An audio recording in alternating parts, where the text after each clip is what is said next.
नीलेश जी, जरा बताइए आखिरी घंटे से लेकर आने वाले दिनों में ट्रेडिंग की रणनीति कहाँ बनाई जाए? बिल्कुल देखिए, खरीदारी पर फोकस रख के चलने की सलाह होगी क्योंकि स्टॉक स्पेसिफिक एक्शन काफी मजबूत हमें देखने को मिल रहा है। सबसे पहले खरीदने की सलाह होगी ग्रासिम। इस पर्टिकुलर स्टॉक में स्ट्रक्चर यहाँ पे काफी पॉजिटिव है। एक स्ट्रॉन्ग रिवर्सल के साथ साथ डेरिवेटिव डेटा इंडिकेट कर रहे हैं कि यहाँ पे लॉन्ग बिल्डअप भी होते हुए नजर आ रहे हैं। तो 2800 पहला टारगेट, 2825 का दूसरा टारगेट होगा, 2748 2748 का स्टॉप लॉस रख के ग्रासिम इस पर्टिकुलर स्टॉक में खरीदारी करने की सलाह होगी। इसके अलावा जो दूसरा स्टॉक रडार पर है वो है इंडेक्स हैवीवेट रिलायंस इंडस्ट्रीज।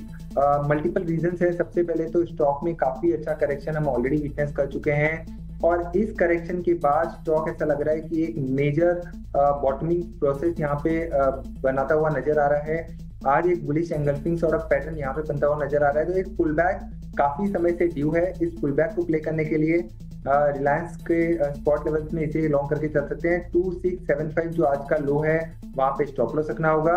2750 और 2800 ये दो टारगेट के लिए इस पर्टिकुलर स्टॉक में हम लॉन्ग पोजीशन बनाने की सलाह देंगे। इस बीच भारतीय हेक्साकॉम इस स्टॉक पर नजर डालते हैं। करीब 4.5% की तेजी यहाँ पर दिखी है। कोई फंडामेंटल रीज़न तो नहीं, लेकिन उसके बावजूद 4.5% ऊपर। और इसी के साथ भारतीय एयरटेल इस स्टॉक में भी पिछले कुछ मिनटों में देखे 12 बजे के बाद स्टॉक में तेज़ी अब करीब 1% की तेज़ी के साथ कारोबार कर रहा है। नीलेश, भारतीय एयरटेल और भारतीय हेक्साकॉम दोनों स्टॉक्स पर क्या राय होगी? बिल्कुल साइशा, देखिए दोनों ही स्टॉक अप ट्रेंड में है और भारतीय हेक्सा सबसे पहले इस पर्टिकुलर स्टॉक का स्ट्रक्चर देखिए तो काफी पॉजिटिव है। डेटा लिमिटेड है लेकिन जितने भी डेटा है वो लगातार ये इंडिकेट कर रहे हैं कि यहाँ पर अप ट्रेंड कंटिन्यू होता हुआ नजर आ सकता है। 1600 से 1650 की अपसाइड यहाँ देखने को मिल सकती है। हालांकि अगर हम वॉल्यूम की बात करें तो कंपैरेटिवली थोड़े से वॉल्यूम आज कम है बट स्ट्रक्चर पॉजिटिव है और 1500 के नीचे का स्टॉप लॉस रख के यहाँ पर लॉन्ग पोजीशन बना के चल सकते हैं। इसके अलावा भारतीय एयरटेल इस पर्टिकुलर स्टॉक का तो वैसे ही स्ट्रक्चर पॉजिटिव है, लगातार एक अप ट्रेंड में रहा है और ऊपरी स्तरों पर पोजिशनल अपसाइड हमें यहाँ पे नजर आती है। 2000 प्लस तक के लेवल्स हमें देखने को मिल सकते हैं। 1650 के स्टॉप लॉस से एक स्टैगर वे में इसे अपने पोर्टफोलियो में ऐड करने की सलाह दूंगा और शॉर्ट टर्म के लिहाज से 1800 और पोजिशनल लिहाज से 2000 प्लस तक के लेवल्स हमें यहाँ पे देखने को मिल सकते हैं।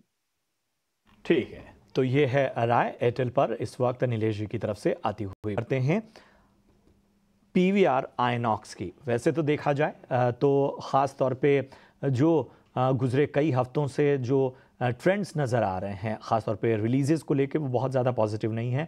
एक दक्षिण भारतीय रिलीज़ थी देवरा, उसी ने कुछ बेहतर किया, लेकिन आने वाले वक्त में जो है वो ख़ास तौर पे आपको नज़र रखनी है दिवाली रिलीजेस की। बड़ी रिलीजेस हैं, सिंघम अगेन और भूल भुलैया 3, साउथ से भी बड़ी रिलीजेस होंगी।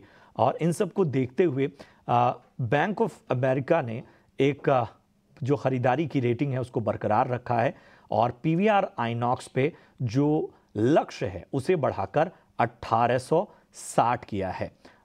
उनका मानना है कि जो आय रही है वो अनुमान के मुताबिक रही है दूसरी तिमाही में और मुनाफा जो है अनुमान से बेहतर नज़र आया है और जो आने वाले नतीजे हैं वो और बेहतर हो सकते हैं जिस तरह की पाइपलाइन है। चलिए अमित हमारे साथ आप बने हुए हैं क्या? ठीक है, अमित हमारे साथ नहीं है, नीलेश हमारे साथ बने हुए हैं। नीलेश ज़रा बताएं पीवीआर आइनॉक्स किस तरह से नज़र आता है? अगर हम बोफा की रेटिंग देखें तो वो तो थोड़ी पॉजिटिव है, हालांकि हाल फिलहाल जो हैं वो बहुत एक्साइटिंग जो नंबर्स हैं वो नहीं नज़र आए हैं, लेकिन आगे आने वाले वक्त में नज़रिया आपका क्या बन रहा है?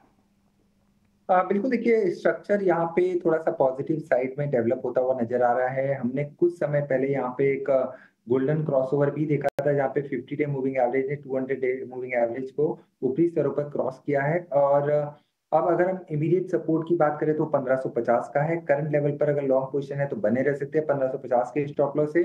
और एक काफी बेहतरीन बड़े चार्ट पर अगर हम देखें तो एक राउंडिंग बॉटम पैटर्न यहाँ पे भी बनता हुआ नजर आ रहा है। तो ऊपरी स्तरों पर 1700 1750 तक की upside short to medium term में देखने को मिल सकती है। 1550 के स्टॉप लॉस से यहाँ पे लॉन्ग पोजीशन बना के चल सकते हैं।